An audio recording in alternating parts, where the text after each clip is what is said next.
Boa noite, irmãos. Graça e paz, amém? Bênção. Meus queridos, em função de uma correria grande essa semana para mim, estou indo agora para o meu 7º sermão essa semana. Eu não consegui preparar um assunto novo para trazer para a igreja.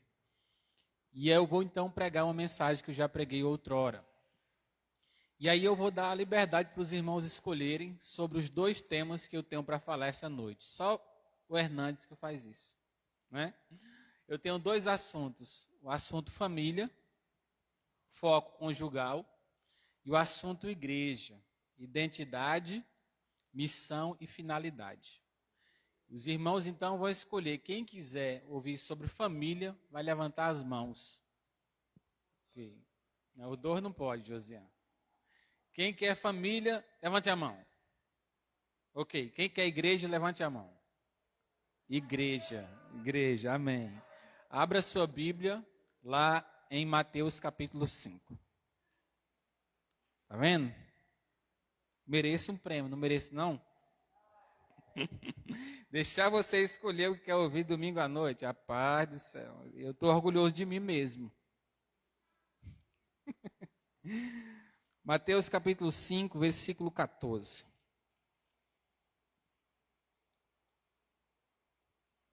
Quem encontrar vai se colocar em pé, por favor. Nós vamos fazer a leitura, orarmos e depois estudarmos. Mateus 5, 14 diz: Vós sois a luz do mundo.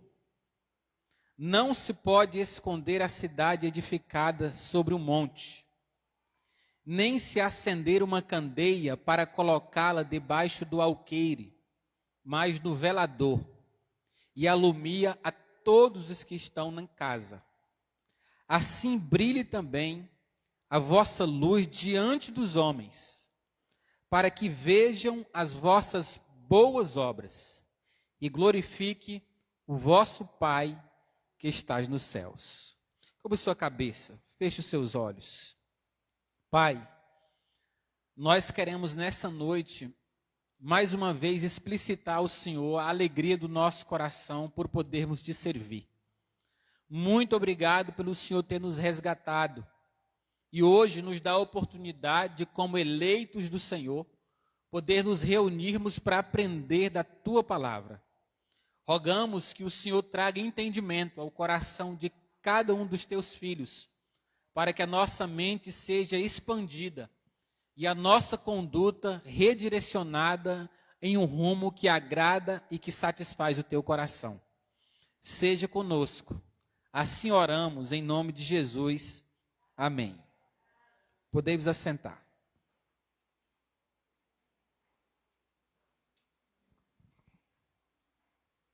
Igreja, identidade, missão e finalidade. A nossa proposta nesse nosso diálogo sobre o texto lido é responder o que é a igreja. Segundo, a igreja existe para quê? Qual a finalidade da igreja? Qual a missão que a igreja tem que cumprir nesse tempo onde Deus nos permite viver nessa terra? Eu espero que ao final deste culto nós consigamos ampliar o nosso entendimento sobre estes assuntos. Nós estamos no Sermão da Montanha, aquele belo e explícito sermão de Jesus, nos mostrando a forma de andarmos de meio que agrade o coração dele. Um meio onde, de fato, a fé é explicitada através das nossas escolhas e da nossa vida. E no versículo 14 ao 16, 3 versículos apenas, Jesus Cristo vai nos fazer pensar sobre igreja. E a primeira parte do texto, a parte do versículo 14 é: Vós sois a luz do mundo. Perceba que Jesus Cristo não está dizendo que nós temos luz. Jesus Cristo está dizendo que nós somos a luz. Não é uma questão de ter, é uma questão de ser. O que está em pauta é a identidade da igreja que a Cristo pertence. A Bíblia Sagrada usa alguns nomes para identificar a igreja. Nós somos chamados de Israel, nós somos chamados de família, nós somos chamados de raça eleita, nós somos chamados de corpo. Todas essas palavras fazem identificação à igreja. Família, porque temos um pai e todos nós somos irmãos. Israel, porque é a referência da igreja antiga, do Velho Testamento. Raça eleita, porque nós somos escolhidos por Deus para poder servi-lo. E a Bíblia Sagrada também nos chama de corpo. Esses membros diferentes que, ligado a Cristo, forma-se o corpo, a saber, a igreja. Mas no texto presente, Jesus Cristo diz que nós somos a luz. Sem sombra de dúvida, a grande razão do porquê Jesus Cristo nos identifica assim, é porque o nosso papel neste mundo é influenciar. A luz nunca é influenciada. A luz sempre influencia. Nem as trevas inteiras do mundo podem apagar um foco de luz. Quando nós olhamos para a Bíblia Sagrada, vamos perceber que em 1 João, capítulo 1, versículo 5, Deus é chamado de luz. Deus é luz e nele não há trevas nenhuma. Esse Deus um dia decidiu vir ao mundo. E a Bíblia diz que o Verbo se fez carne, ele não foi feito, ele se fez carne e habitou entre nós. E a Bíblia diz que Jesus, quando chegou, curou, restaurou, pregou, mas em João capítulo 8, versículo 12, Jesus Cristo disse: eu sou a luz do mundo, e quem me segue jamais andará em trevas. Então Deus é luz, Jesus é luz. E se nós somos filhos de Deus, nós temos que ser o quê? Luz. Filho de peixe é peixe. Mas filho da luz tem que ser luz. Jesus Cristo tinha que voltar, mas entendeu que o mundo não poderia mais ficar em trevas. Logo nos outorgou a responsabilidade agora de brilhar. Tiago capítulo 1 diz que ele, Deus, é o Pai das luzes. Ora, quem somos nós? Os seus filhos. Logo, nós somos luz. Mas quando você olha o texto diz: vós sois a luz do mundo. Porque tem um campo de atuação da igreja. E muitas vezes nós não percebemos o que Cristo está nos ensinando nesse texto. O único lugar que a luz não é necessária é onde outras luzes estão. A luz se faz necessária onde não tem luz, ou seja, onde tem trevas. E trevas na Bíblia, o mundo na Bíblia é sinônimo de treva, ou seja, ausência de luz. Sabe o que é interessante? É porque a igreja já errou muito. Na Idade Média, depois da conversão de Constantino, muitas pessoas passaram a ir à igreja por causa de Constantino, não por causa de Cristo. E a igreja virou um ambiente, às vezes, complicado, difícil de conviver, a política envolvida, Constantino querendo comandar, e os líderes do Estado querendo interferir na igreja. Naquele tempo, um grupo de pessoas, querendo conservar sua santidade, decidiu sair da igreja e do mundo. E nasceu-se, então, a era do monarquicismo. Porque pessoas de dentro da igreja saíram, se isolaram em cavernas, em pedras, em mosteiros, para poder preservar sua santidade. Não queria se misturar com os outros, porque entendiam que vivendo com o mundo, poderiam se contaminar. Eles cometeram um erro gravíssimo. Porque a Bíblia está dizendo que nós somos a luz do mundo. Sabe onde você é mais necessário? No meio do seu trabalho, onde não tem cristão. Tem muita gente que diz: eu gostaria de trabalhar em um ambiente onde só crente convivesse. Você não entendeu a finalidade da sua vida. A luz é necessária em meio às trevas. É aquele patrão seu que não conhece o evangelho, com seu colega de trabalho que é espírita, com seu outro colega que é maçom. É lá que Jesus Cristo quer implantar você, para que as pessoas vejam em você o que Cristo é e passa a ser conduzido por meio da influência que você vai exercer naquele lugar. Abra comigo a sua Bíblia em Marcos, nós vamos voltar para o texto, tá bom?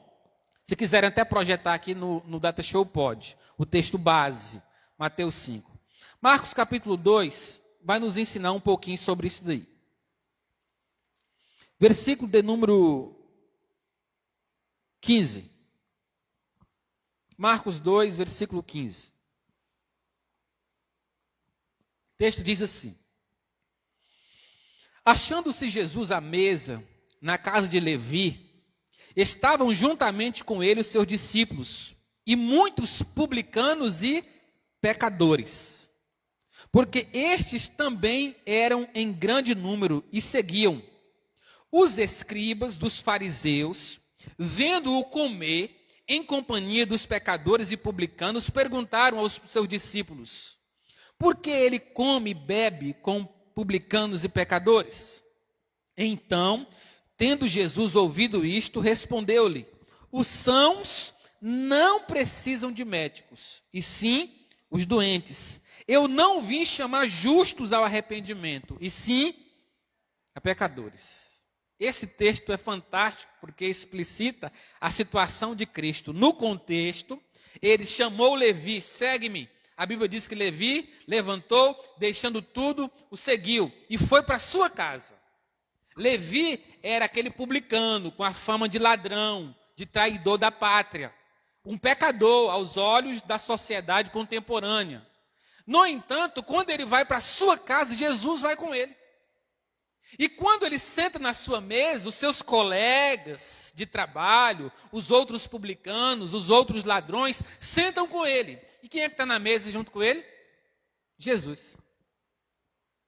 Imagine hoje você passar e ver o pastor Hernandes sentado numa mesa, do lado ali, em um ambiente, talvez não errado, mas do lado de um ladrão corrupto, do outro lado de alguém que tem uma opção sexual diferente, e do outro lado uma prostituta. O que você diria? Talvez você diria o que os fariseus disseram de Jesus. Eles estão sentados, ele está sentado com pecadores. Porque a nossa visão de santidade é segregacional. Eu me separo de quem vive diferente do cunho da religião que professo.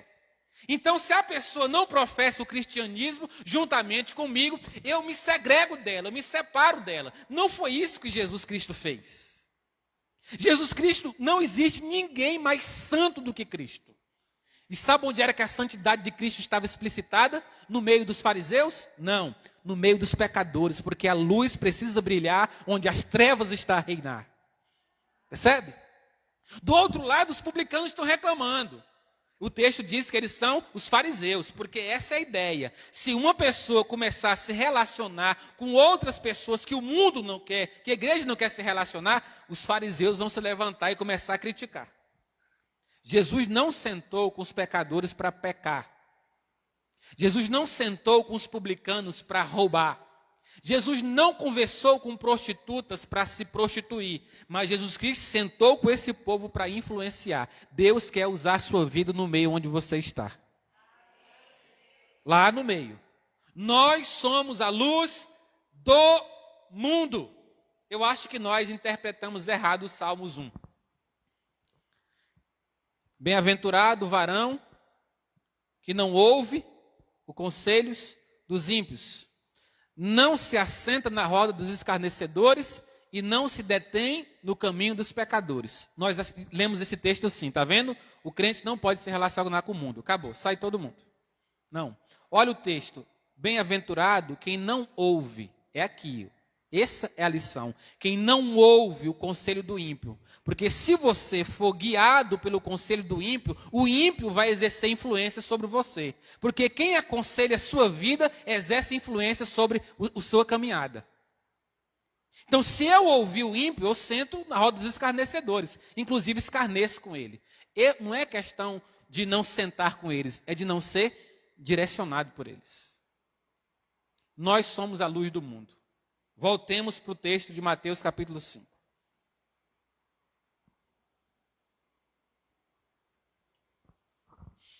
Vós sois a luz do mundo. Nós estamos falando sobre a identidade da igreja. Não se pode esconder a cidade edificada sobre um monte, nem se acender uma candeia para colocá-la debaixo do alqueire, mas no velador, e alumia a todos os que estão na casa. Se somos luzes, então jamais conseguiremos passar desapercebido. Jesus Cristo usou duas metáforas para nos explicar a impossibilidade da luz não ser percebida. Primeira metáfora, uma cidade. Quem constrói uma cidade sobre o monte, existe possibilidade de escondê-la? Não. A intenção de quem construiu a cidade sobre o monte é justamente identificá-la, de longe. Mas também a gente não acende uma vela e coloca debaixo do alqueire. Mas coloca onde? No velador. Você já morou na fazenda? Ok, então você sabe muito bem, quando não tinha energia elétrica, onde é que a gente colocava o lampião, a vela e outras coisas? Em cima. De longe, quem chega, viu. O que a Bíblia está dizendo? É impossível um crente verdadeiro viver no secreto. Você vai ser identificado, porque você é luz. A luz não precisa dizer, cheguei, cheguei. Quando ela chegar, todo mundo vai perceber que a luz chegou. Se nós convivemos em um ambiente de trevas, quando nós chegarmos, alguém vai dizer, cato com esse assunto, porque ele não compactua com isso. Não fala disso não, porque o irmão chegou. Porque, gente, a presença da luz constrange as trevas. Já teve a experiência de chegar em um ambiente, todo mundo calar, porque o assunto não convém?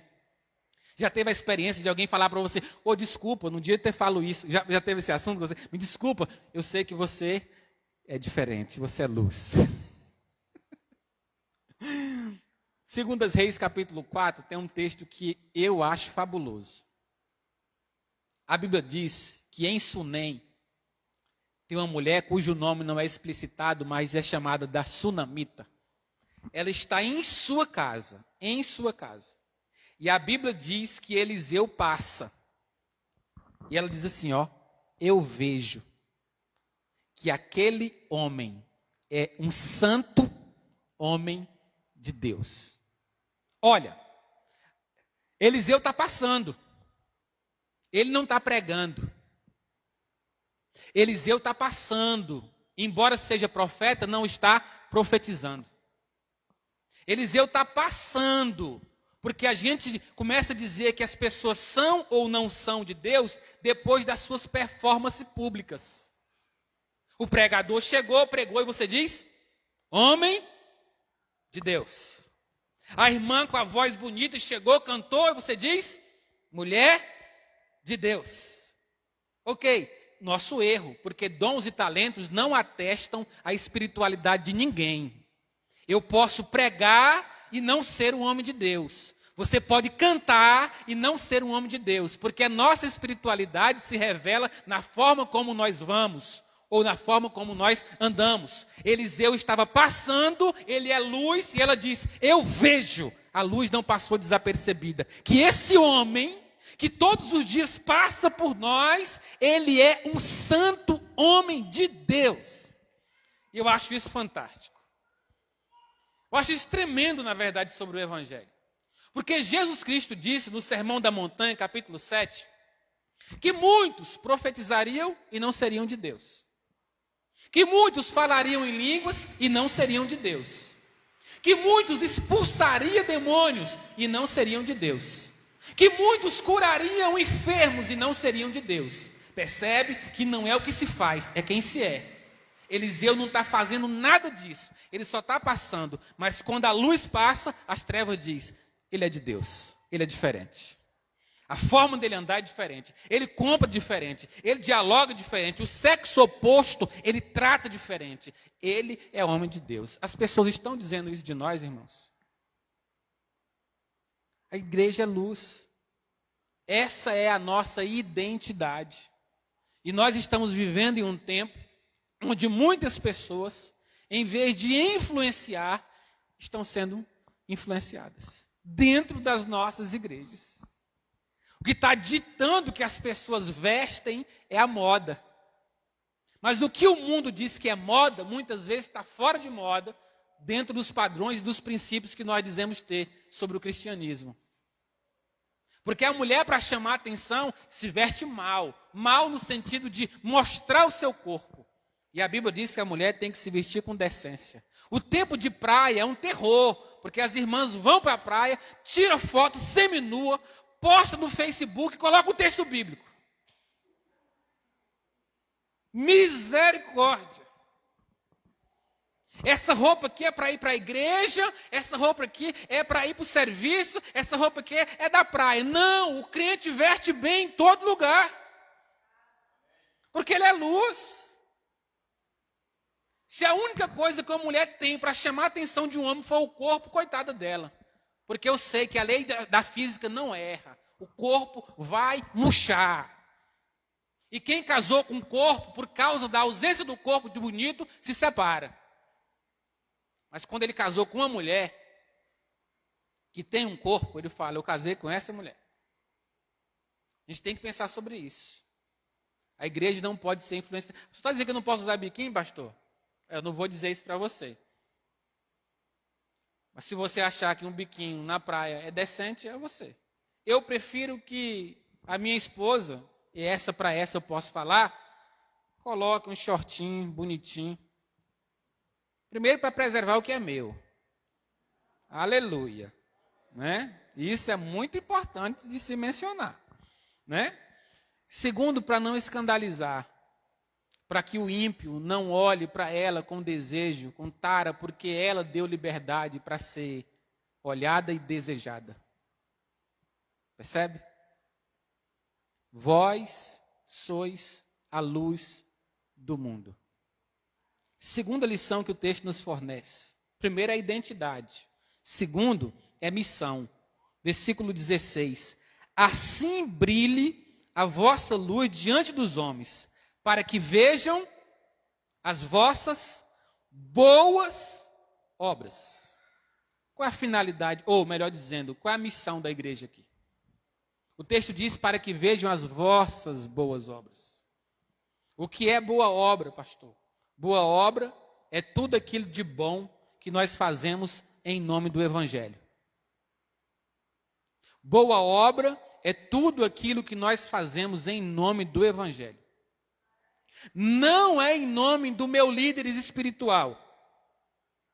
Não é em nome da denominação que eu pertenço.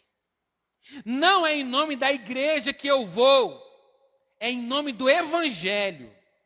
Tudo aquilo de bom que nós fazemos em nome do Evangelho é boa obra, é boa ação. Por que boa? Boa obra. O adjetivo bom qualifica a obra que está sendo feita. Boa obra. Por que boa? Porque tudo que ela produz é bom. Primeiro, a boa obra, por quem a pratica, produz gratificação. Você já ajudou alguém e viu o quanto é gratificante? Você já deu uma cesta básica para quem está com fome e depois você sai e você sabe que o seu coração é inundado por um sentimento de gratificação tão grande por ter ajudado alguém? Você já pagou a conta de água de alguém que a conta está cortada para você ver o quanto isso é gostoso? Você já pagou uma fatura de energia de alguém cuja luz está cortada? Quando você sair, você fala, que coisa boa que eu fiz. Você vai sentir isso, é um sentimento que quem faz, sente. Fulano, meu vizinho, pastor, estou pregando para ele o evangelho. O menino é pobre, ok, não tem material para ir para a escola. Compra o material. Sacrifique um par de calçado seu. Sacrifique algo que você queria comprar na Black Friday, não sei o que lá mais. Sacrifique. Tira esse dinheirinho. Compra o material escolar dessa criança e vai para sua casa. Não precisa você dizer para as pessoas que fizeram não. Não. Mas o seu coração vai ser inundado por um sentimento de gratificação que só quem faz isso sabe o que eu estou falando. Então, é bom. Boa obra é bom para quem pratica, mas boa obra produz gratidão no coração de quem recebe. Produz gratificação no coração de quem faz e produz gratidão no coração de quem recebe. Você já recebeu a ajuda de alguém? Meu irmão, é bom. É muito bom ser ajudado em um momento que você, de fato, precisa. Eu tenho na minha memória nomes de pessoas que jamais eu esquecerei. Que nos meus momentos mais difíceis de vida, estenderam as mãos para mim. Outros que abriram suas casas para mim. Outros que abriram seus bolsos para mim. Me ajudaram em momentos de crise, difícil. Eu jamais vou esquecer dessas pessoas. E não é só guardar na memória, não. Volta e meia eu falo, meu bem, vamos comprar isso. E vamos na casa de fulano. Para quê? Porque gratidão tem preço. Tem gente que nunca entendeu gratidão. Vou lá e digo, eu quero só dizer para você, muito obrigado por o que você fez por mim. E se um dia Deus me der a oportunidade de retribuir essas pessoas, na mesma área que elas me ajudaram, eu farei com alegria. Porque eu vou dizer para ele, eu te amo. Então a boa obra, para quem faz, produz gratificação. Para quem recebe, produz gratidão. Mas para Deus produz glorificação. Para que vejam as vossas boas obras e glorifiquem vosso Pai que está nos céus. Deus é glorificado nas nossas ações. Agora tem uma coisa interessante.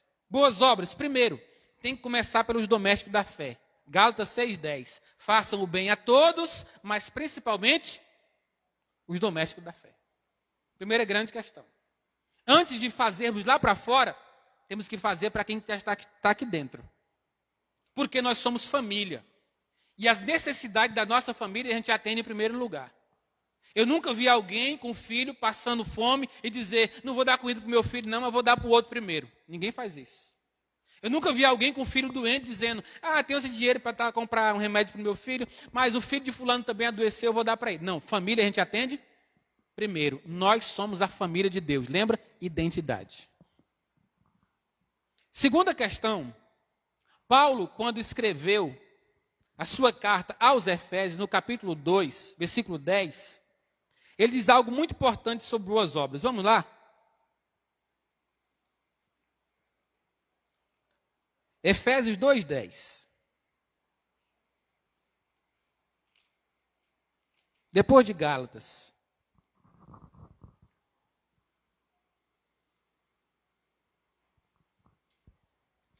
Amém? Pois somos feituras dele, criados em Cristo Jesus, para as boas obras, as quais Deus de antemão preparou para que nós andássemos nelas. Deus preparou. Lembra? Gálatas. Todas as vezes que tiver a oportunidade de fazer o bem a alguém, faz. Pois é. Deus preparou. Deus prepara muitas situações para que diante de nós respondamos a essas pessoas assim, ajudando para glorificar a Deus, para exaltar o Senhor, para engrandecer o seu nome. Então, primeiro nós começamos pelas famílias da fé. Depois nós fazemos porque Deus já preparou isso para nós. E a gente não pode se esquecer disso. Mas tem uma coisa muito interessante. A gente ainda fala sobre boa obra. Ninguém faz boas obras para ser salvo. Nós fazemos boas obras porque nós já fomos salvos. Boas obras não é a ponte para a salvação, mas é a evidência de quem verdadeiramente já foi alcançado pelo Senhor. Eu vejo muito crente ruim, irmãos, no coração, que não ajuda ninguém. Ele até se entristece com a dor do outro, mas não se compadece. Muito parecido ali, muito diferente do bom samaritano, que a Bíblia diz que viu. E a Bíblia diz que ele se aproximou. E a Bíblia diz que ele teve compaixão e que ele abriu o bolso. Olha, esse é o caminho das boas obras. Primeiro a gente vê. Quem é que está do seu lado passando necessidade? Você viu? Você viu.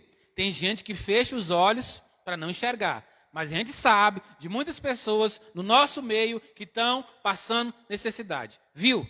Segundo, se aproximou, porque não dá para ajudar de longe.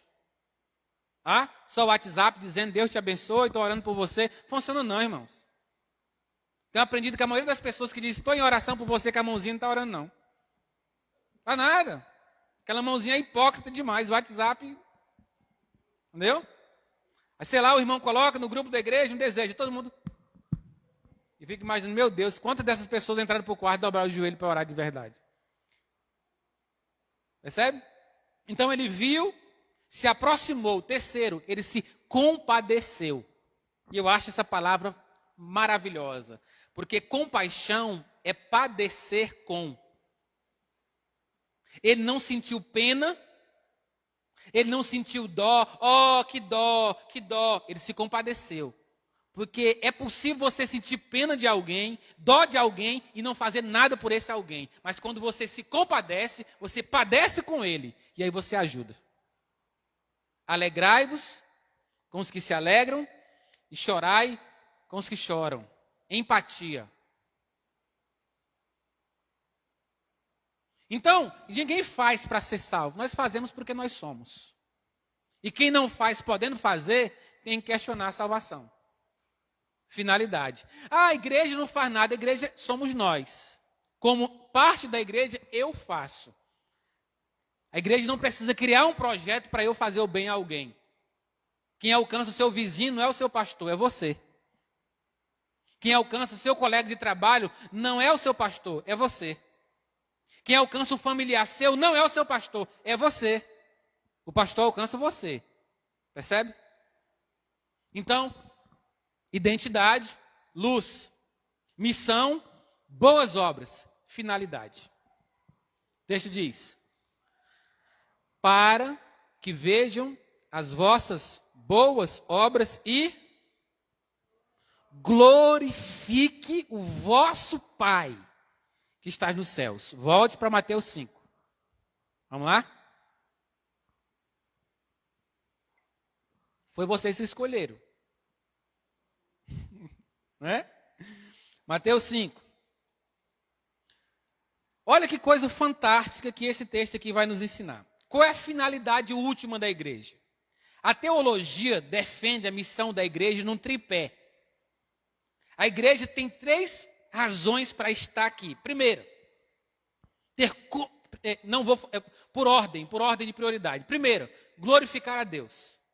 Segundo, proclamação do evangelho. Terceiro, comunhão com seus membros. Qual é a área mais importante? Glorificação. Porque a igreja só proclama quando glorifica. A igreja só tem comunhão quando glorifica. Quem é ruim de proclamação e ruim de comunhão é porque é ruim de glorificação. Percebe? Tudo que a igreja faz tem uma finalidade. Esse culto, as músicas cantadas, os abraços, as ofertas, o Deus te abençoe, as orações, por fim a pregação, tem uma finalidade. Glorificar o nome do Senhor. Só por isso. Só por isso. A finalidade do culto não é agradar a igreja, não é agradar o irmão, não é rever um amigo, não. Tudo que nós fazemos aqui é para que Deus, por intermédio das nossas ações, seja glorificado. É isso que a igreja existe para essa finalidade. Essa finalidade. E glorificando nós proclamamos. E glorificando nós temos comunhão. E glorificando, nós ofertamos. E glorificando, nós fazemos todo o resto. Porque quer comais, quer bebais, quer façais outra qualquer coisa, seja feito tudo para a glória de Deus. Não é isso que a Bíblia diz? Agora, observe comigo Mateus, capítulo 5. Nós vamos já concluir. Agora, olhe comigo o versículo 13, por favor. Porque aqui tem um mistério. Já viu falar dos meus irmãos assembleianos? Tem um mistério aqui agora que precisa ser revelado. Vamos olhar o versículo 13. Diz o seguinte, vós sois o sal da terra. Ora, se o sal vier a ser insípido, como lhe restaurará o sabor? Para nada mais presta, senão para ser lançado fora e ali ser pisado pelos homens. Tem uma coisa interessante nesse texto. Porque antes de Deus chamar a igreja de luz, Deus chamou a igreja de sal. Ah, que coisa maravilhosa. Irmãos, qual é a ideia do sal? É temperar, não é?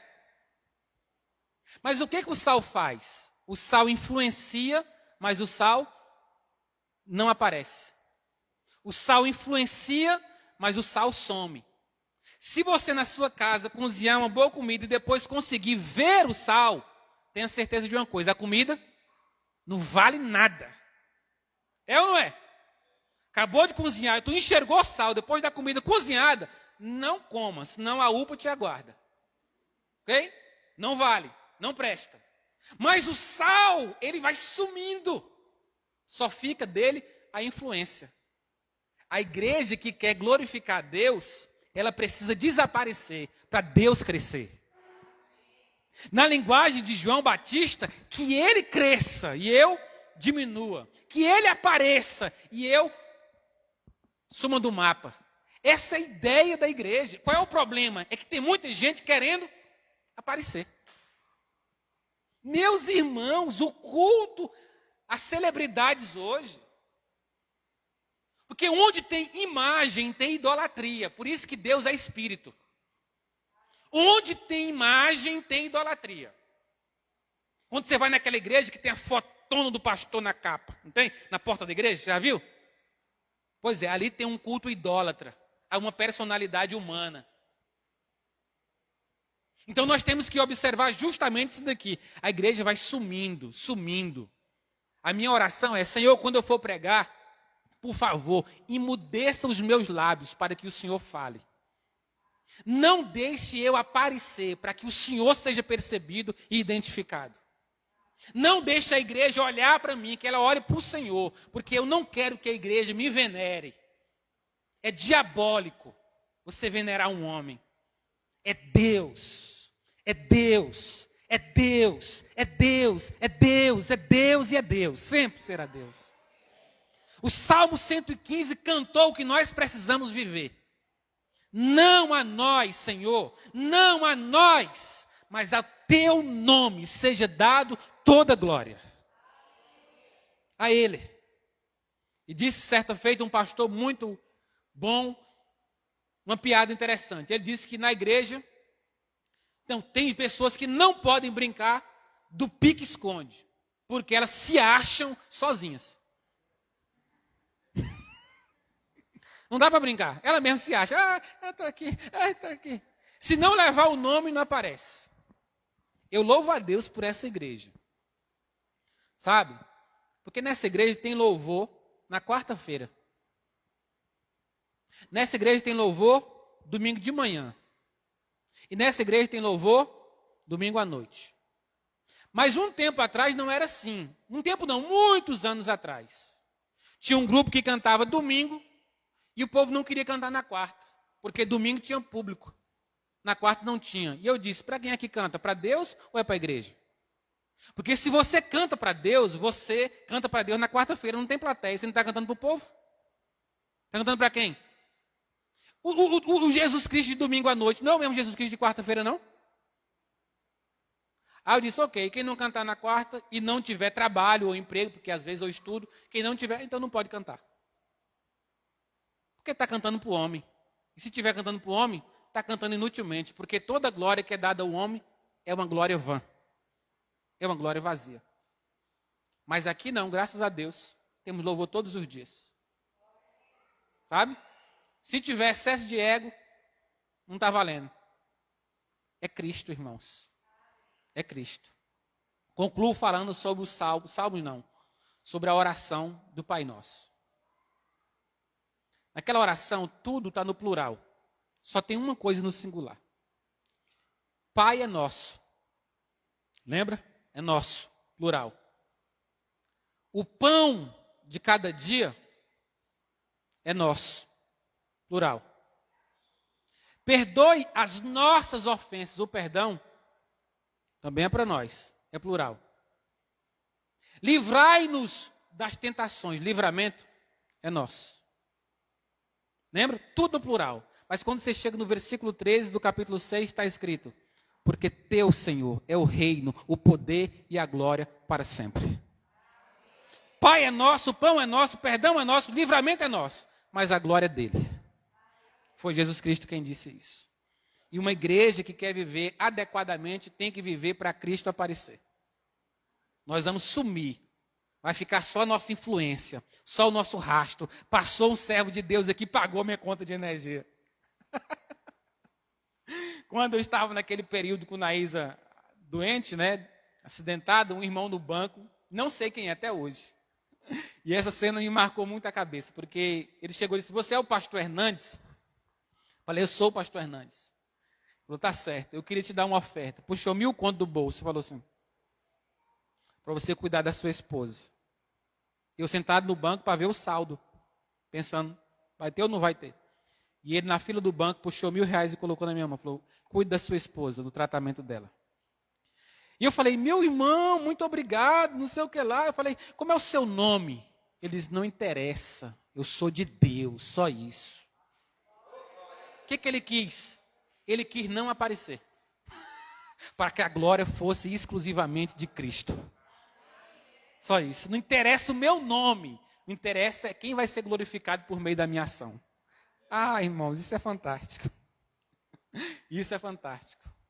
Igreja, identidade, missão e finalidade. Somos luz, estamos aqui para fazer boa obra e por meio disso tudo glorificar o nosso Pai que está nos céus. Amém? Vamos orar? Quero que você curva sua cabeça, feche os seus olhos. Deus, muito obrigado. A tua palavra é maravilhosa. Sempre tem algo bom a nos ensinar. E nessa noite nós somos desafiados a sermos igreja, Pai. Influenciar esse mundo tenebroso onde nós estamos inseridos. Inseridos porque foi o Senhor que nos plantou neste mundo. E nós queremos, ó Deus amado, aprender com o Senhor a tal ponto de conseguirmos brilhar em meio às trevas para que as pessoas vejam o Senhor em nós. Dilate os nossos corações para que não sejamos indiferentes com a necessidade daqueles que nos cercam. A igreja está aqui para fazer boas obras. Tem muita gente precisando do nosso amparo, do nosso amor, do nosso abraço, das nossas ofertas. Tem muitas pessoas precisando das nossas boas ações. E nós sabemos que se assim nós fizermos, Pai, o Senhor será glorificado. É isso que nós queremos, Pai. Como pastor dessa igreja, a minha oração ao Senhor é que o Senhor faça-nos sumir, mas que o Senhor apareça em nós. Faça-nos calar, para que a tua voz seja a voz em nós.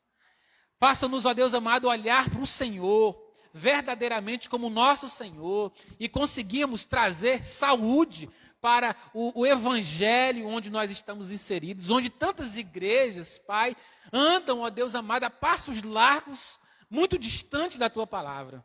A tua palavra é o nosso prumo, Senhor. A tua palavra é a nossa baliza.